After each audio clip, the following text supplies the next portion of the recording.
पंजाब के मुख्य चोण अधिकारी मुताबिक लोक सभा चोणां लई सूबे च नामजदगियां की पड़ताल तो बाद 355 उम्मीदवारों के नामजदगी पत्र पाए गए सही।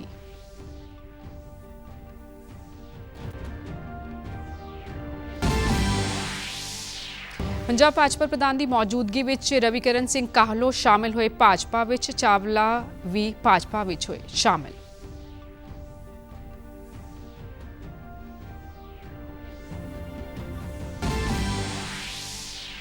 मौसम विभाग ने अगले 3-4 दिनों दौरान पंजाब, हरियाणा, चंडीगढ़ समेत उत्तर भारत में गर्मी वधण की जताई संभावना।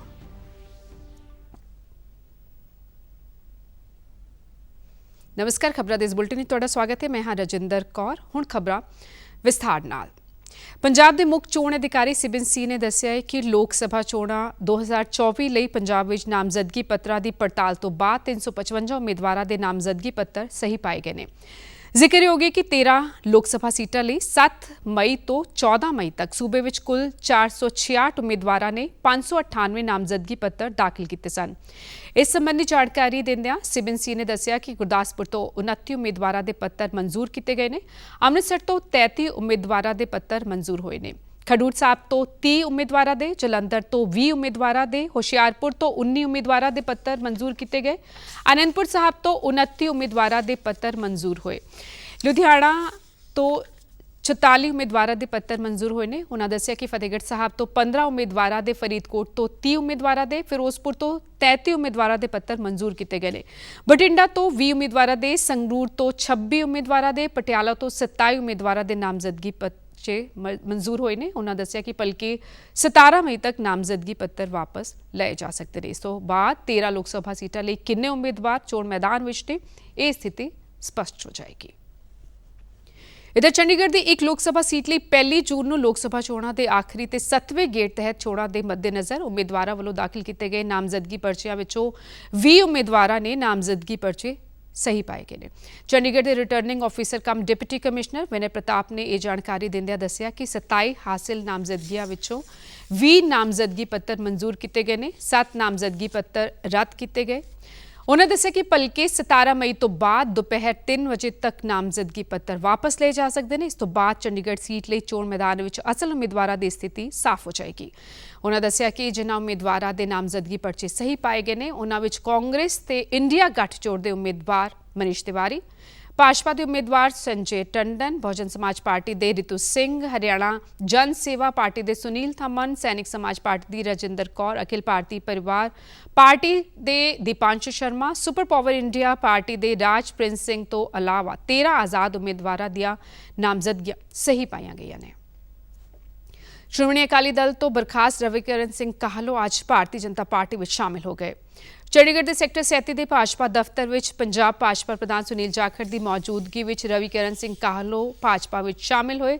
जिक्र योग है कि डेरा बाबा नानक हल्के के प्रभारी काहलो दियां पार्टी विरोधी गतिविधियां कारण श्रोमणी अकाली दल ने उन्होंने पार्टी तो बर्खास्त कर दिता सी। रविकरण सिंह काहलो ने इस मौके कहा कि वह प्रधानमंत्री मोदी की कार्यशैली और भाजपा दी नीतियां तो प्रभावित होकर भाजपा में शामिल हुए हैं।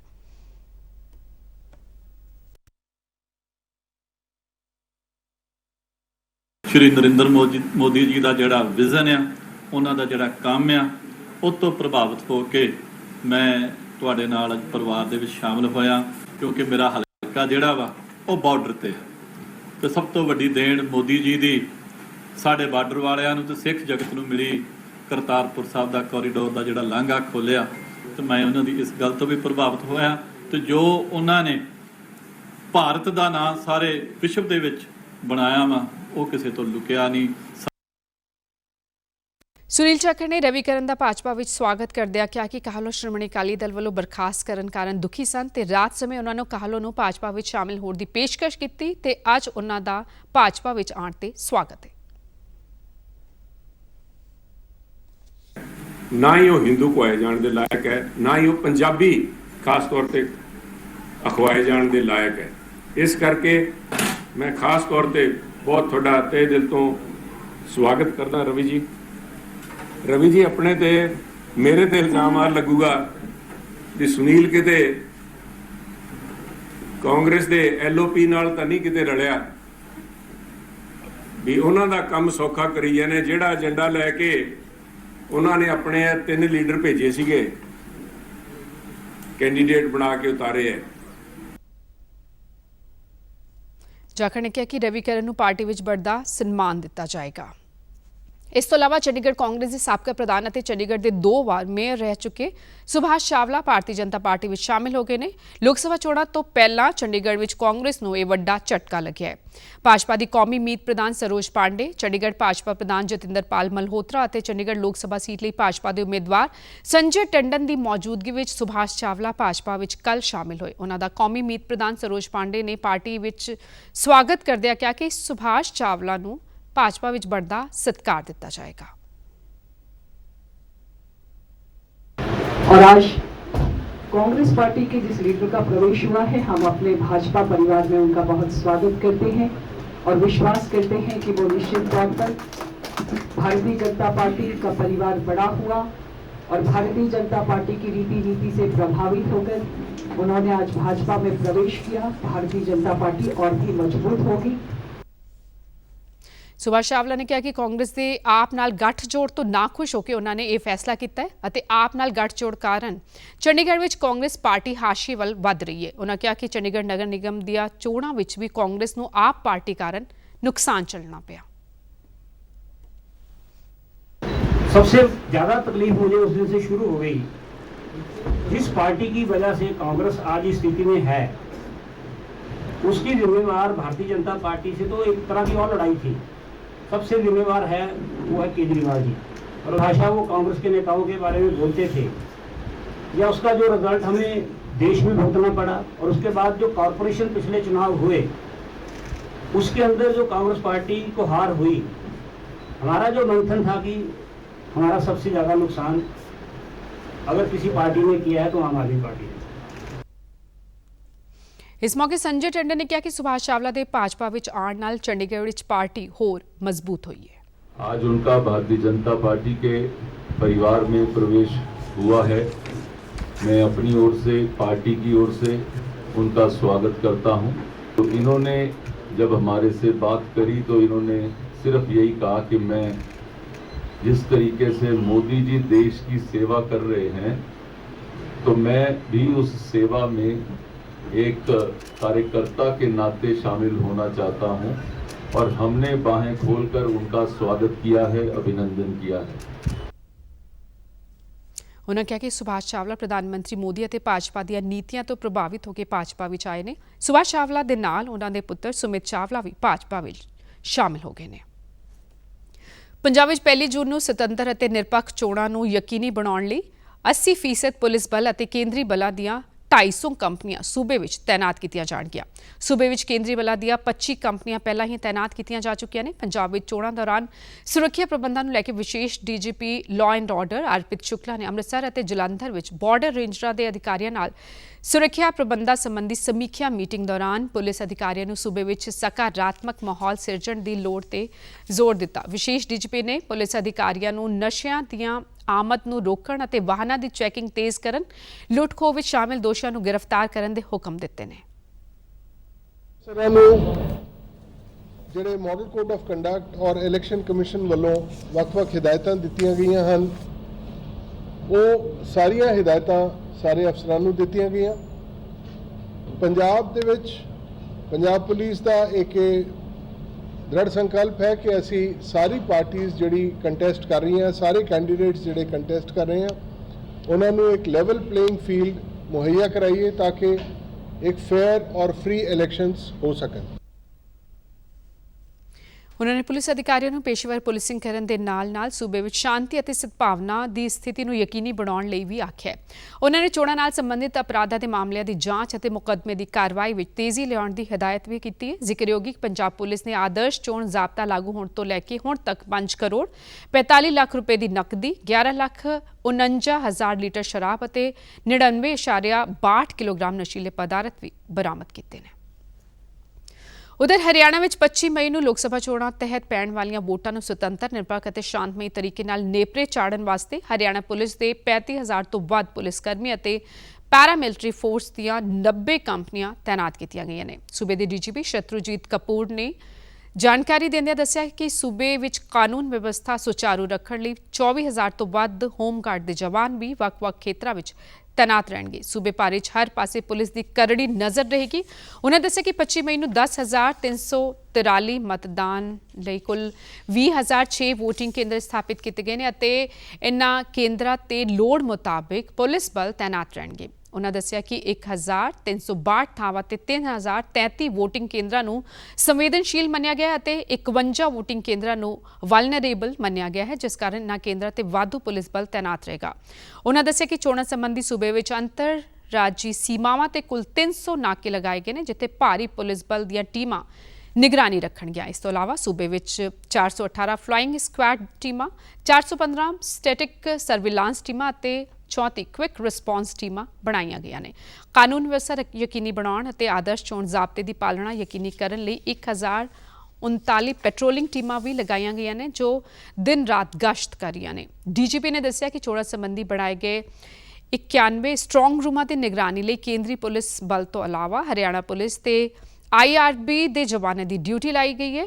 ਉਨ੍ਹਾਂ ਦੱਸਿਆ ਕਿ ਸੂਬੇ ਵਿੱਚ 1,14,667 ਲਾਇਸੈਂਸੀ ਹਥਿਆਰਾਂ ਨੂੰ ਚੋਣਾਂ ਕਾਰਨ ਪੁਲਿਸ ਥਾਣਿਆਂ ਵਿੱਚ ਜਮ੍ਹਾਂ ਕਰਵਾਇਆ ਗਿਆ। ਇਸ ਤੋਂ ਇਲਾਵਾ ਆਦਰਸ਼ ਚੋਣ ਜ਼ਾਬਤੇ ਦੀ ਉਲੰਘਣਾ ਸੰਬੰਧੀ ਹੁਣ ਤੱਕ 339 ਲਾਇਸੈਂਸੀ ਹਥਿਆਰ ਜ਼ਬਤ ਕੀਤੇ ਗਏ ਨੇ ਅਤੇ 1,202 ਹਥਿਆਰਾਂ ਦੇ ਲਾਇਸੈਂਸ ਰੱਦ ਕੀਤੇ ਗਏ ਨੇ।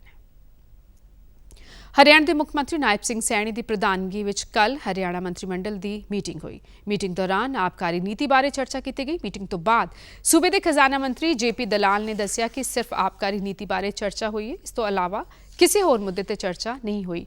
ਮੰਤਰੀ ਮੰਡਲ ਵੱਲੋਂ ਸਾਲ 2025 ਲਈ ਆਬਕਾਰੀ ਨੀਤੀ ਨੂੰ ਪ੍ਰਵਾਨਗੀ ਦੇ ਦਿੱਤੀ ਗਈ ਹੈ। ਇਸ ਨੀਤੀ ਵਿੱਚ ਕੋਈ ਵੱਡਾ ਬਦਲਾਅ ਨਹੀਂ ਕੀਤਾ ਗਿਆ ਅਤੇ ਪਿਛਲੇ ਸਾਲ ਦੀ ਤਰ੍ਹਾਂ ਇਸ ਵਾਰ ਵੀ ਸ਼ਰਾਬ ਦੇ ਠੇਕਿਆਂ ਦੀ ਗਿਣਤੀ 2400 ਰਹੇਗੀ।